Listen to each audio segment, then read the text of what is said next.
ลูกคนนี้ก็เสียเสร็จแม่นบ่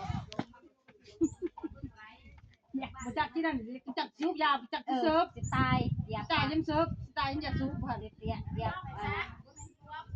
สูบยาคนละนายสะนักกว่าสูบยาตอนนั้นยาต้นสูบนี่เด้อันนั้นก็นั่งกินนอนกินบ่ได้บ่ทันได้เอาไปนอนกินโอ้ยท่านไหนก็ท่านนั้นบอกท่านนี้ก็บอกมันกระโปดโพกออกไปมันจังบ่หาโลดผู้เดียวเด็ดพอมียกอยู่ได้กินยังก็จะใส่มาเอาเข้ามากินดิ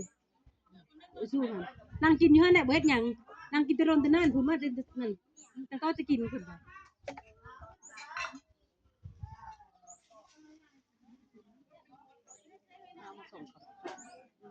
ได้เขาจะปล่อยกาแฟกินรถช่องขวดเรามาสูงเดียวเฮ้ยไหนเอามาจิ้มได้คำหนึ่ง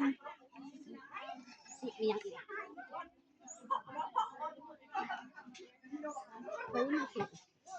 ได้ดูมาจงเราซองเสานี้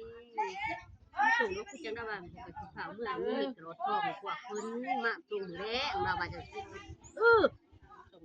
มินมาเท่าไรเห็น500,000หรือว่าสิตาเราไปอาหารเดียวด้วยเมื่อเด็กพวกนี้จะมาได้ข้าวมื้อเราว่าเรามาส่งเฮ็ดประจ้าเอาเงินขายเฮ็ดประจ้าแม่นผู้เฮ็ดตั้งหากหลายท่านนั่งบ่แล้วจะเอาเงินก่อนน่ะจังสิมีเฮ็ดน่ะเอาเงินดูนะเอานะคันเอาเป็นใบใหญ่เอาไปดำหน้าให้แล้วตั้งหวาดเฮ็ดเราก็บ่ถึงเฮ็ดได้บ่ยันพวกที่เราเจ้าหันเงินตุ้งซ้อนให้เจ้าล้านหนึ่งหันจะจ้างได้แต่ตอนนั้นแต่เขาจะจ้าง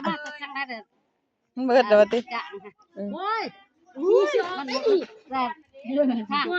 อย่าสู้เบ้านะเจ้าฉันมีเจ้าบ่ยักจ้างเจ้ายักเฮ็ดเองไปชมน้ำหน้าเจ้าหั่นเจ้าบ่ยักจ้างข่อยบ่จ้างข่อยก็ยักแต่ว่าเงินข่อยแม่เอ้ยข่อยอีทุกไปว่าจักมื้อลาวนะหั่น4มื้อพุ่นเนาะ4มื้อไล่แล้วไล่ตะหึงแล้วสิว่าข่อยบ่จ้างเบิ่งหนังหนาคนคักๆเด้อว่าข่อยสิบ่อยากให้ม่วนสิเฮ็ดผู้เดียวขายม่วนอีกบ่มีคนเอา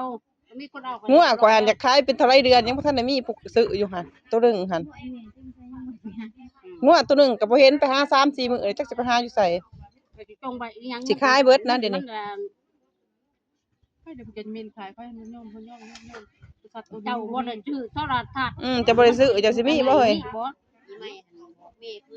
มาอันบ่มีพันยิงมันบ่นะข่อยบ่บอกเฮาเอาไปยังจะบ่ว่าวิอู